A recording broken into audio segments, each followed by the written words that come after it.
Hey trainers, Alakaham here with some more Pokemon video magic, and I decided, even though I already have a video showing my first battle with Eternatus, I decided to go ahead and show a full set. So here we are with the brand new mythical dragon itself, and I've just got a whole set to show you here. I've climbed by roughly 150 to 200 elo in the Master League, and I've only hit one other Eternatus, so it's not particularly common in my elo range, which is about 2200 here. So it would be great if I could climb back to veteran again. I don't do that every season, but I have done it before, and so we're going to see how things go. But this month was a birthday month, and I invested some more resources into this event than I would in other events through the year.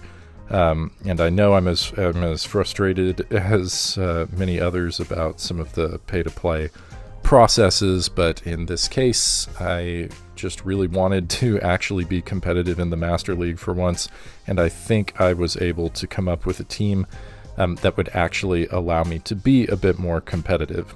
So I guess I'll just explain a little bit of the strategy while we were wrapping up this first game. You probably saw at the very beginning I came up against a Mewtwo, and Mewtwo is coming back. Mewtwo has a lot of really good play against some of the meta Pokemon right now. Of course, Psychic is super effective against Poison, so that's good offense on Eternatus.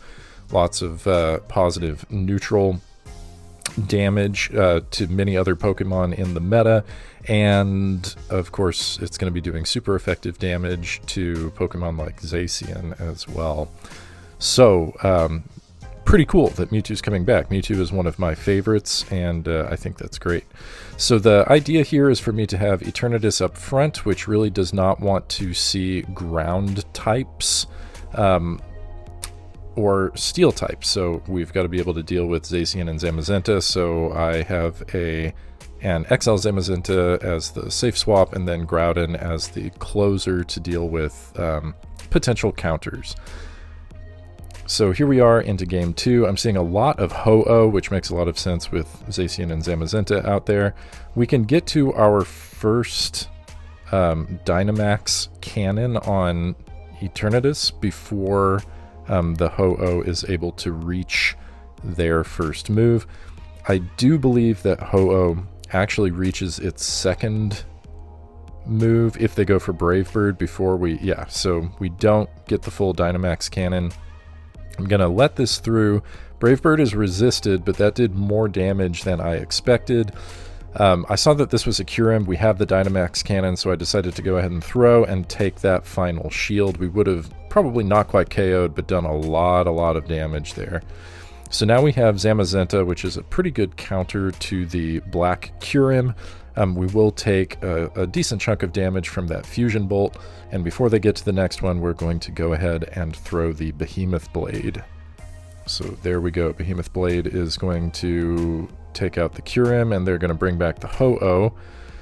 Of course, Zamazenta as a steel type really doesn't want anything to do with Ho-Oh, but at least we can get some neutral damage with the Ice Fangs, and we had already done enough damage with the Eternatus that Zamazenta was able to pull that off, and we were actually able to win that game. My opponent concedes the match because they see that we have a ground type up against Zacian, so and we're up a shield. So that one worked out pretty nicely for us. Going into round 3, we have Eternatus into Zygarde complete. This is one of the most challenging Pokemon to play against, really frustrating.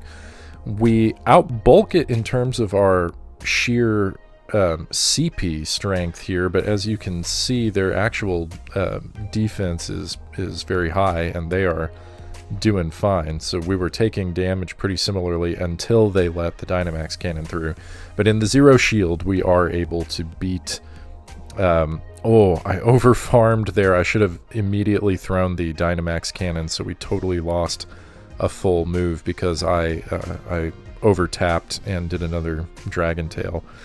But it's okay, we have the Zamazenta ready to go here, and Zamazenta is typically able to beat Palkia Origin in most situations. I'm just going to chunk with Behemoth Blade because I didn't want to risk debuffing myself if they used a shield there. So we are going to try and Ice Fang down, and not quite.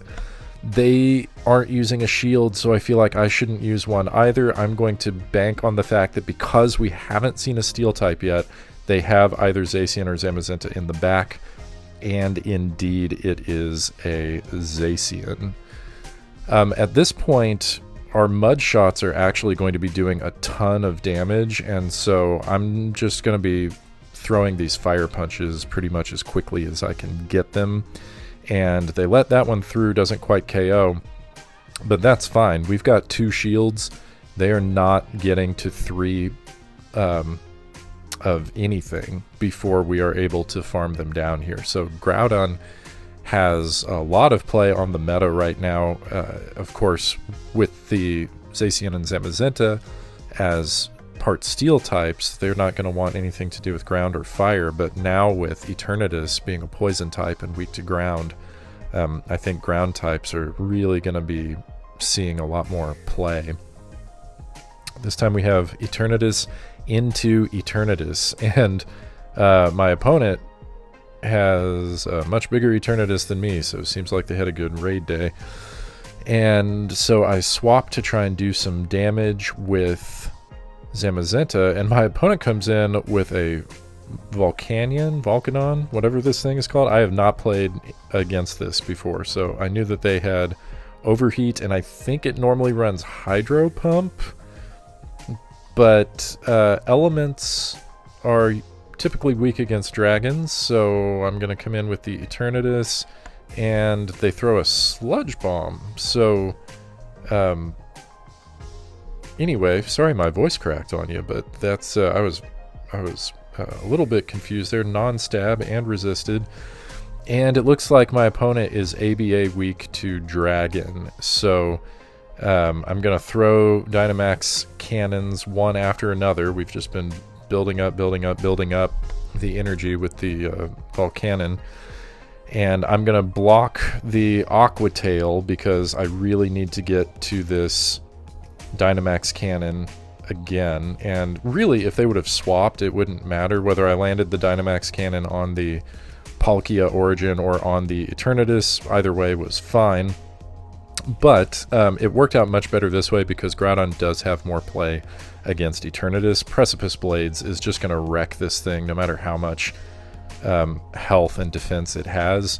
4900, no problem. Precipice Blades is going to totally wreck Eternatus every time. So definitely having an answer for Groudon is important. If you're running Eternatus, you want to see Groudon up front where you can have shields, because you know, your fast move as Eternatus will do a lot of damage, but if there's no shields against Groudon, that's going to be a huge problem. Alright, this time we have Eternatus against Shadow Kyogre. Very cool.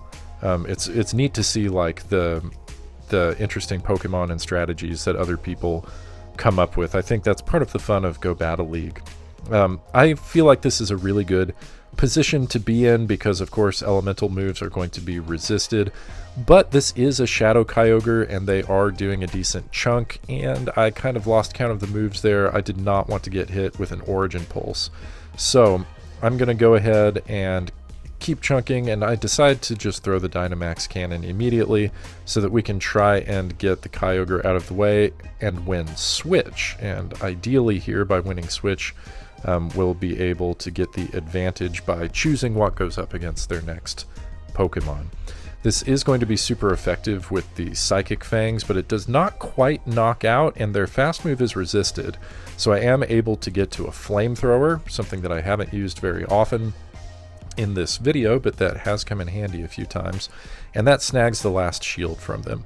I don't think it would have knocked out, but it would have got them very, very low. So I'm going to come in with Groudon because they are a steel type, and it's okay to tank Psychic Fangs there. That's the most they can do for neutral damage. I was hoping to get to Precipice Blades before they got to the next one. Unfortunately, that wasn't going to happen, but it's still not enough to knock us out. What I'm thinking is most teams have Zacian or Zamazenta, so if they have a steel type in the back, if I'm up a shield, I can win with the Zamazenta. And I am up a shield here. This is going to turn out to be a little closer than I imagined. I should not have thrown this move as quickly as I did. That was a mistake on my part. We're going to do a lot of damage with this close combat, and then I'm going to shield, even though they charge faster. So Zacian's fast move does generate more energy than Zamazenta's. So they're going to get to their move right before we get to our close combat. But because they use close combat to knock us out, they have debuffed their defense, and that means we are going to be able to mud shot down. And that is going to take the win. So this was a 4 out of 5 set, and that means I'm at 17-3 with this team so far. It's a lot of fun, and I think it takes advantage of a diverse set of meta Pokemon, and I've really enjoyed it. I hope you enjoyed the video and seeing the Eternatus battles. Please like the video if you enjoyed it, subscribe if you would like to see more, and I will be working on making more content for you soon. So I'll have new videos up as soon as I can.